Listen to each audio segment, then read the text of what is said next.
Yer sat next to Chao as Nai stood beside her. Chao was sitting up on his hospital bed. Yer placed her hand over her son's. Chao, why don't you ever tell us what you're going through? We just want to help. Whatever it is, you don't have to deal with it by yourself. Your dad and I are both here for you. Your mom's right, we're a team, Nai said. Nai and Yer wanted to hear from Chao about what happened, but like all the other times, he refused to say anything. He wanted to tell them, but what could he say? Unless he could remove the curse, it wouldn't matter what he told them. Chao just wanted to be normal like everyone else. Son, I know we never discussed it with you, and you may not think we know what's going on, but we do. We don't know what it's like to have your gifts, but that doesn't mean you have to go through it alone. Your mother and I have known you were special for some time now, Nai said. Gift? Chao scoffed as tears welled up in his eyes. He continued, more like a curse. What kind of gift allows anyone to see horrible and frightening things at almost every moment of their life? Yer hugged him, then pointed at the red beaded bracelet on Chao's wrist. I know it can be scary, but your abilities can also be used to help people. Those scary monsters won't be able to hurt you. We've made sure of that when we gave you this. Chao ran his fingers over the bracelet with his other hand, feeling each of the inscriptions carved into it, as he had always done since he was a little boy. Doing so always soothed him. Chao fought his tears back. I hope you're right. Ever since I was little, you and Dad said I should never take this off. His dad rubbed his head. That's right. You should never take it off, no matter what. Like your mom said, it will protect you. It's a magical bracelet. When you were a little boy, you used to get strange cuts and scratches all the time. Your mom and I never knew why, but all that stopped when we gave you the bracelet. We were so relieved. I'm glad we're having this talk now that you're older. Though he didn't say it, Chao felt better after having that conversation with his parents. He had been afraid and felt alone for so long. He didn't want his parents to think he was some sort of freak, or think of him differently. He felt like the weight on his shoulder was lifted, even if it was just slightly. But he knew there were other battles that he would have to fight alone, and Chao's mind wandered to how the kids and teachers at school would see him. The following week, Chao's episode at school was the talk of the town. All the kids and even some of the teachers eyed him wearily when he passed by. As if that weren't bad enough, Brock and his goons amped up the bullying. On his first day back, one of the goons stole Chao's backpack during lunch, and a chase ensued. It led down into the basement, where Chao had never been. He followed the boy down a flight of stairs and into some narrow, winding corridors. It was dark and musty. The walls were lined with bricks all the way through. In the limited lighting, the already narrow hallways were made even more narrower from the old desks, tables, chairs, and other miscellaneous equipment stacked up against the walls. There were even old hospital beds, wheelchairs, and IV stands in the mix. Pipes and electrical boxes with connections leading up to the upper levels could be seen on sections of the wall where the equipment had been piled up. The silhouette of the boy disappeared around a corner, and Chao sprinted after it, shouting, "Give me back my bag!" The boy responded with a taunting laugh. Chao turned the corner. About 20 paces ahead of him, the boy took another turn. Chao continued after him. The boy made several turns, leading them deeper and deeper into the basement. The deeper they went, the darker it became. Chao could hardly see the boy at that point. Soon he couldn't see him at all. Then fear crept in. He wished he had his cell phone with him. Due to the few instances involving cell phones during class, Mrs. Williams made it a point to collect all the phones at the beginning of each class, only returning them once class was over. Chao wanted to turn back, but he was already lost in the dark, so he pushed on, using his hands to feel along the walls. "Over here," called out a voice. "Yoo-hoo!" another voice taunted. "Come on, boy, what you waiting for?" a voice laughed. It was Brock's. Chao recognized it instantly. Brock and his goons continued hooting and hollering from the darkness. Their voices got louder as Chao got closer. The voices were coming from inside a room. He felt the levers of a set of double doors that were partially opened. He pushed one of them in as he entered. "This isn't funny. I know you're in here. Give me back my bag, and I promise not to tell on you guys," Chao called out. He felt around the dark until he bumped against a metal table that squeaked. It moved as Chao walked forward. The others snickered and whispered amongst themselves. Then Brock shined a light upwards across his face as a scare tactic and said, "I got your bag right here." Chao ran at him, and Brock dropped the flashlight along with the backpack and ran off. The items clattered onto the floor with the flashlight rolling away. As it did, its light shone on Chao's backpack. It was over by the far wall. Chao ran over and recovered it. He could hear the footsteps of the other kids quickly retreating outside the room. Chao spun and made a dash toward the direction of their footsteps, but before he could make it out of the room, they shut the doors on him. "Open the door!" Chao pleaded as he banged and pulled on them, but it was no use. The other boys were holding it shut from the other side. As they did so, they laughed and taunted him.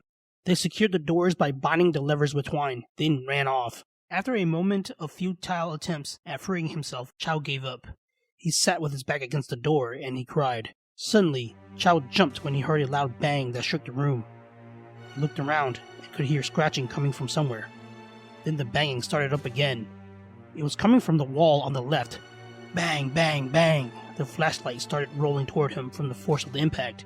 Chao picked up the flashlight and pointed to where the sound was coming from. He couldn't see it earlier in the darkness, but the whole left wall was lined with multiple rows of square-shaped doors. It was then Chao realized he was trapped inside a morgue. Chao's heart sank and he gulped. Goosebumps formed on the surface of his skin. The banging was coming from one of the doors, and he could see it starting to give. Chao began desperately trying to force the doors behind him open again, but to no avail. He cried as he continuously hit and kicked the door, all the while whatever was behind the fridge door was also pounding away.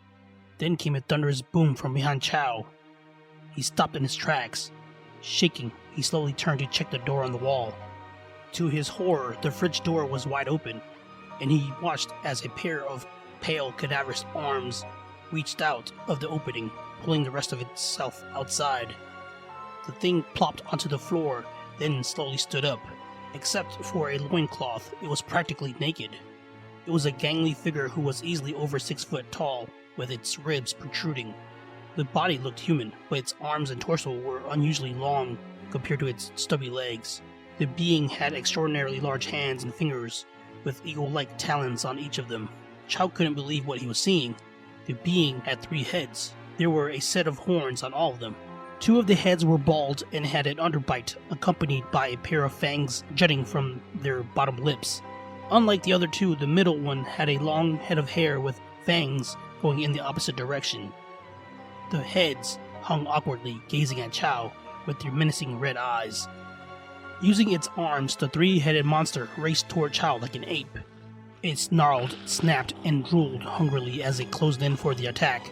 Chao again yelled for help and banged on the doors behind him frantically. The thing leapt at Chao, and he flinched, bringing his arms up to protect himself. At that moment, there was a flash of light accompanied by a zapping sound. Within a blink of an eye, the monster was knocked across the room and crashed onto one of the tables. The table slid over to the far corner across from where Chao was. He opened his eyes, confused about what just occurred, until he saw the glow on his bracelet. There was a mysterious hum coming from it as well. The monster flipped itself off the table, then gathered itself for another charge. Just then, the doors behind Chao flew open. Behind them was a girl. He froze there, dumbstruck. "What are you waiting for, Christmas?" the girl said. Chao rushed out of the morgue. As the girl shut the doors, she ran ahead. "Come on, this way!" Chao followed closely behind the girl through the dark labyrinth. The door busted open, and the monster was right behind them. They could hear it snarling angrily throughout the halls. Chao wanted to look back, but decided against it. Minutes later, they took a set of stairs leading up to a door.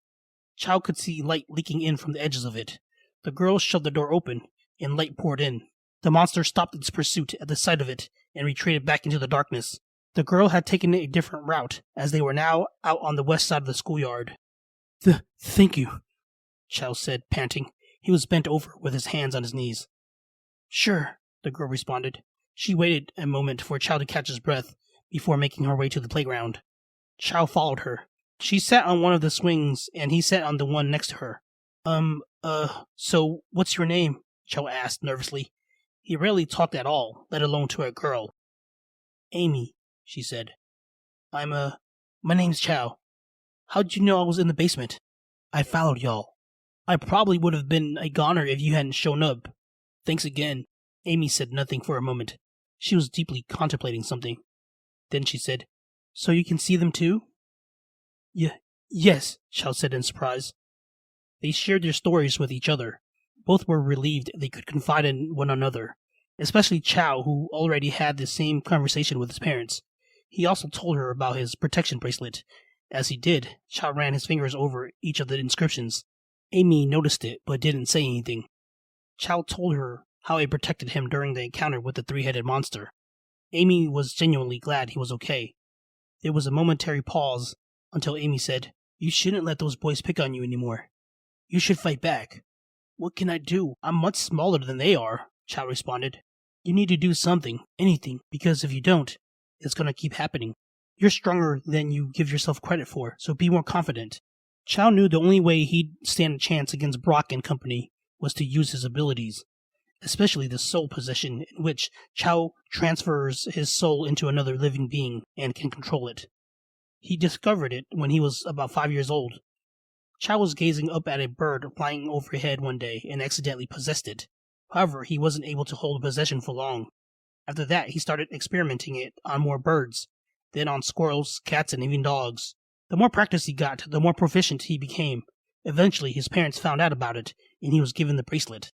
For a time, the bracelet made it difficult to focus whenever he tried to use the possession, but Chao never stopped trying and finally overcame the effects of the bracelet. He pondered about how he could use the possession to defeat Brock. How would he do it? Would he catch a cat or bird and unleash it on him? It didn't seem practical. Chao couldn't think of ways it would make sense. Confronting Brock head-on wasn't the best method, but he'd be able to display to the whole school he'd no longer take crap from anyone. It was then that Chao made his decision. Chao surprised Brock and his goons when he showed up for class the next day. It wasn't something they said. Their expression told Chao all he needed to know, and he smiled proudly inside. If Brock didn't know any better, he could have sworn Chao met his eyes and even had a slight smirk walking into class. There was something different about him, and it infuriated Brock. How was that boy unfazed by what happened yesterday? Brock couldn't wrap his mind around it. Regardless, he'd make Chao pay for that. Usually, Chao would stay close to a teacher on duty during recess, but that day he did exactly the opposite. He hung out by the fence farthest away from the teachers. The gang made their way over, then surrounded him. All the other kids had started to take notice and began looking over. There were only a total of 4 in the gang, including Brock. They were all Caucasian except Trey. He was the gang's token black kid. None of them were as big as Brock. The only other one that compared in size was a heavy-set boy named Gary. Chao didn't know the names of the others, but he remembered the one that took his bag. Bag boy was the smallest of the bunch. "What were you smiling about this morning, huh? I want to know," Brock said, shoving Chao into the fence. Chao's back slammed against the fence and a flash of anger came over him. "Screw you!" he shouted. Brock lunged at him, but Chao surprised him with a thrusting leg kick to the gut. It stunned him momentarily, creating the opening Chao needed to deliver a leaping punch, cracking Brock in the mouth. Brock's head snapped back, and he stumbled backwards for an instant. With the element of surprise, a more experienced fighter would have kept pushing the attack, but Chao stopped, shocked at the result of his own doing. Brock tasted the iron in his mouth and spat a red wad of spit. He wiped the warm fluid running down his chin and looked at it. He was flabbergasted by what he saw. Then, almost as if a switch went off in his head, an enraged Brock roared and charged at his smaller opponent, mauling him like a bear. All the other students ran over to the two combatants, chanting, "Fight! Fight! Fight!" The chanting alarmed the teachers, and they also rushed over to stop the fight. Brock was on top of Chao, hammering him with a barrage of punches. Chao could do nothing but cover up and weather the storm from a fetal position. Even with his glasses destroyed, from that distance, Chao saw Gary cheering on his leader. Behind him was Amy. Her words echoed in his head. "You're stronger than you give yourself credit for." Chao focused hard on the fat boy in front of him, determined to use his soul possession. He tuned out everything. Suddenly, there was a moment when all the noise became inaudible, and time slowed to a crawl. Chao's eyes rolled back, and his body went slack. Brock wound his fist all the way back for what looked like the finishing blow to his unconscious opponent as everyone shouted and cheered on. Then he brought it down like an axe. Right before the blow hit its mark, Brock was thrown backwards by a fierce roundhouse kick to the head from Gary. He never saw it coming, and the kick knocked him clean out. The other goons ran in to aid their fallen leader. Trey was the first one to go down as Gary connected with a haymaker. Bagboy came from the other side and was dispatched easily with a back fist. The last guy stood there like a deer in the headlights. Gary attempted to bum rush him but was restrained from behind by Manny, the groundskeeper. By then, the teachers had reached the scene, and order was quickly restored. All the kids involved in the fight were suspended for a week. Garrett claimed he blacked out and had no recollection of assaulting Brock or the other two boys. Chao's parents were upset and they lectured him about staying out of trouble.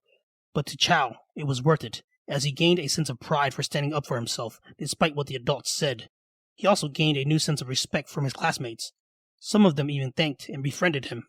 Brock never bullied anyone after that day, and the gang broke up. On the last day of school, Chao sat on the swings with Amy while he waited for his parents, like he'd done all year long. They became good friends after that day in the basement. "Well, you finally made it," Amy said. "You mean we made it?" Chao responded. "No, you did it. You've always had it in you," Amy said. "Couldn't have done it without you." Your car pulled up next to the curb and honked. "I guess I'll see you around?" Chao asked. Amy smiled. "We'll see." "Thanks for everything," Chao said as he got off the swing. "Likewise." Chao got into the car and waved back at Amy, and she at him. "Who are you waving to, son?" Yer asked. "A friend," Chao said. "Oh, I'd like to meet them." Yer scanned the swings but saw no one there. I guess they must have left. I don't see anyone there. All the kids have already gone." Chao smiled. "Let's go home, Mom. My summer vacation starts now."